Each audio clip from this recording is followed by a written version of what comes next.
What's up guys, TCG Fish here. Got a real quick deck profile for you just now. This is Modern with Affinity. If you haven't watched my previous video on Bomat Courier and Affinity, I recommend you go and do that quickly, just to explain a bit of my reasoning for playing that card, because this list does feature Bomat Courier again, but it is a little bit different.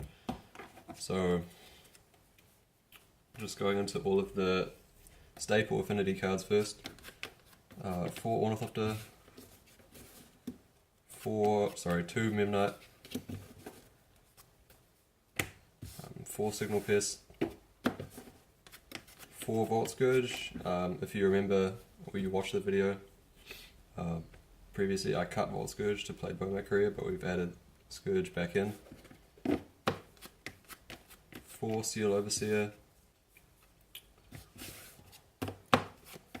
4 Arcbound Ravager. So these are all the staple Affinity creatures, and we're also playing 4 Bomat Courier still. So here we have Skirge and Courier at the same time. So the spells: Plating, 4 Opal, 4 Springleaf Drum. The lands: 4 Inkmoth, 4 Blinkmoth, 3 Spire of Industry, 4 Darksteel Citadel, and 1 Island.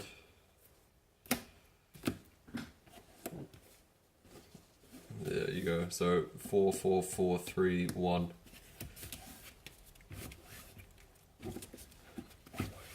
And the last few cards: 2 Master and 4 Thoughtcast. So, what are the interesting cards here? 4 Thoughtcast, 2 Master, and 4 Bomat Courier. So, I guess Island. So in the previous video, the deck was all of this plus the previous stuff. I'm forgetting I'm recording at an angle. It was 4 Bomat Couriers plus all the rest of this. And then this was a mountain. And then... and I guess Vault Skirges weren't even there either, right? So I better bring those out.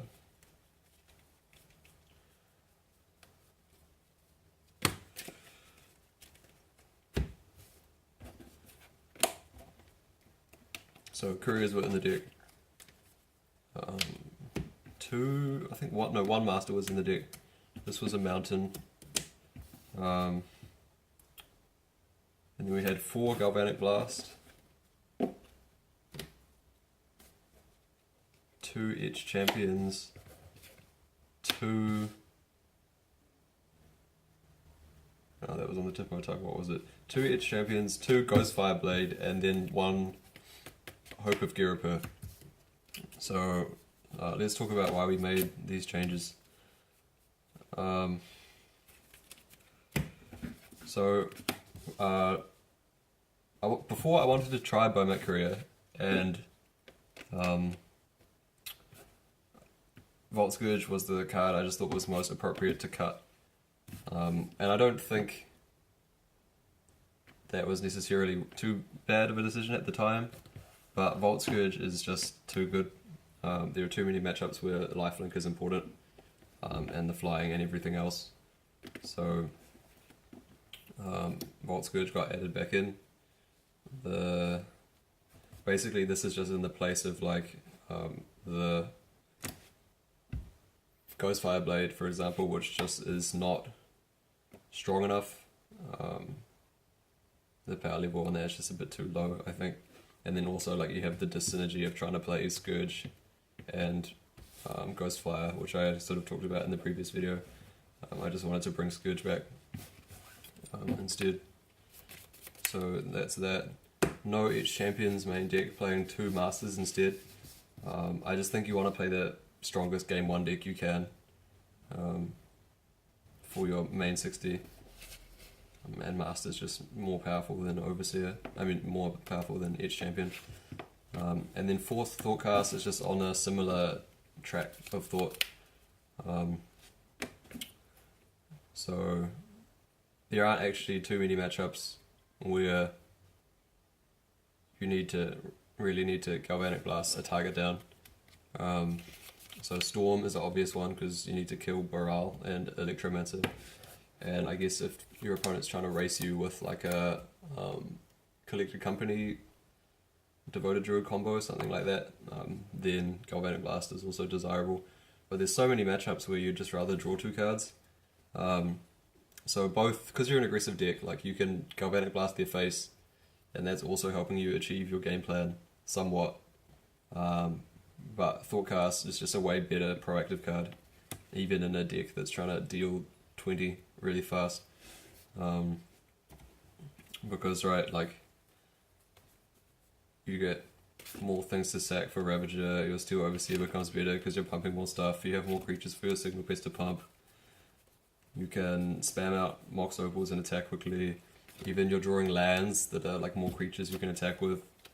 You know, more artifacts makes your plating stronger. You have all these extra things to think about.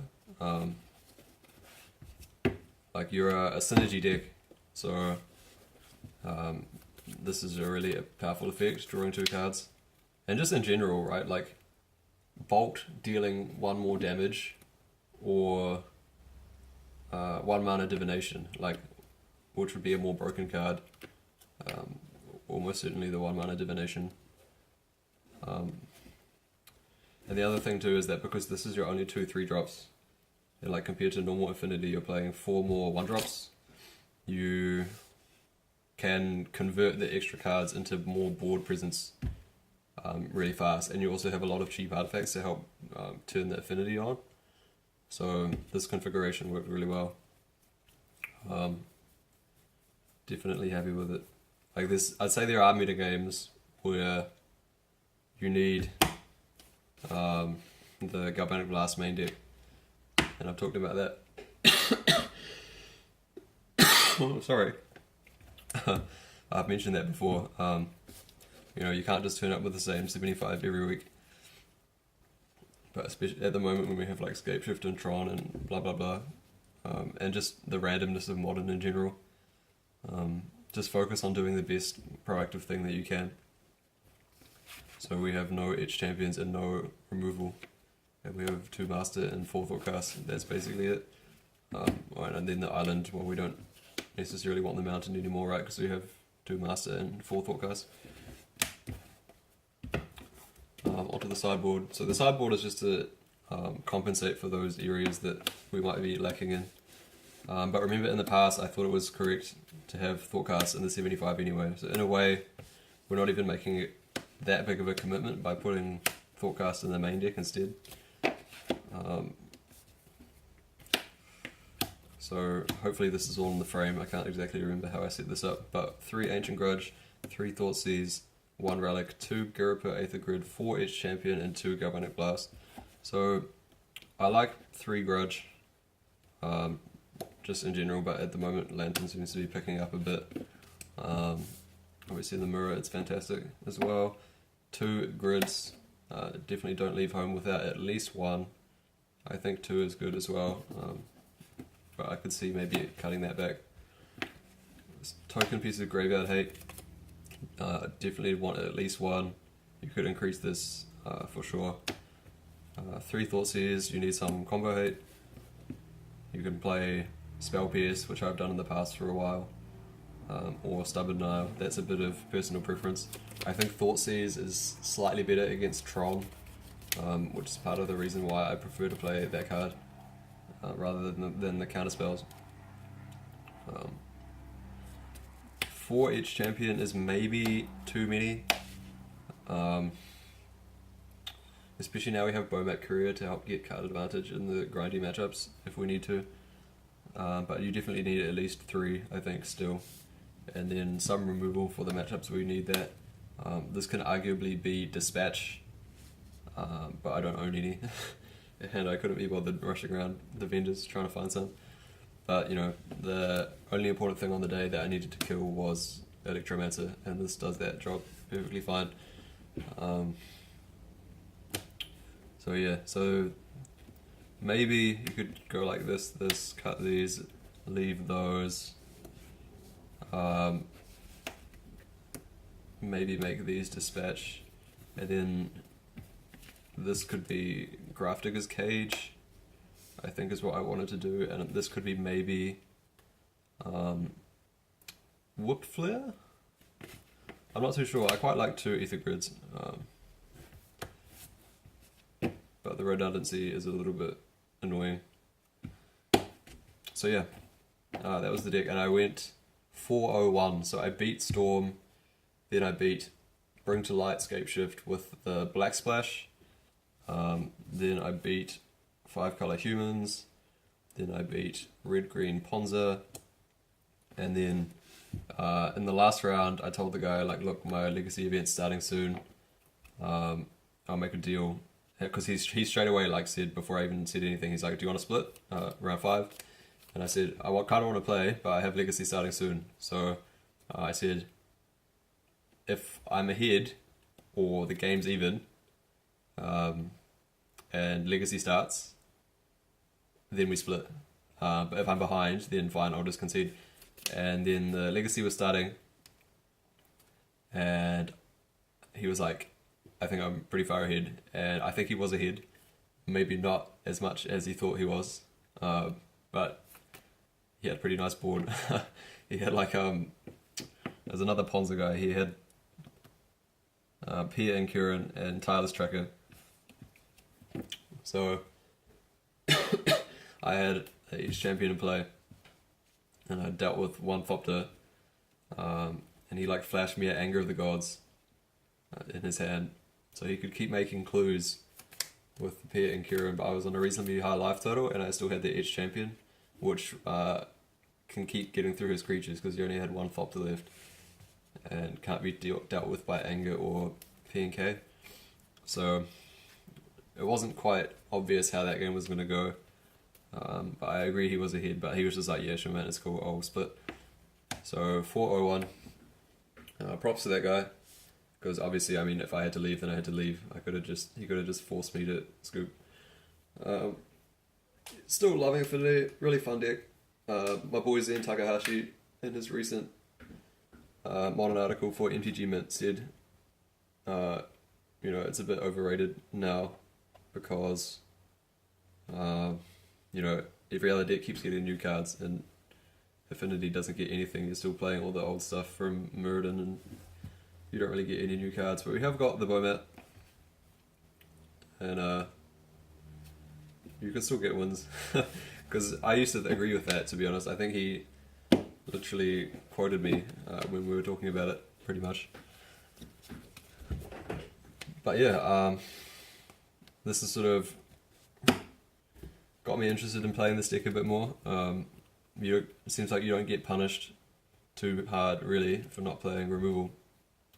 So you can just play divinations instead and just overpower whatever your opponent's doing. Yeah, 4 Thoughtcast and 4 Bomat, you end up in situations where, like, if they play Damnation or like Shadowstorm or whatever, you don't even care because you can just hold back enough stuff to rebuild if they do kill all your stuff anyway. And you know, people are hedging against different decks, so Stony Silence seems to be far less popular compared to board wipes and things like that. But you know, there's always Lantern, Lantern as well as Affinity, so Stony Silence is always going to be out there in some number. But yeah, so any questions about Affinity, any questions about Modern, let me know. If I was going to play this deck in a tournament tomorrow, I would keep the main deck exactly the same and maybe make those changes I suggested to the sideboard. Thoughtcast seems like a good place to be right now. So, yep. That's all for now. TCG Fish signing out.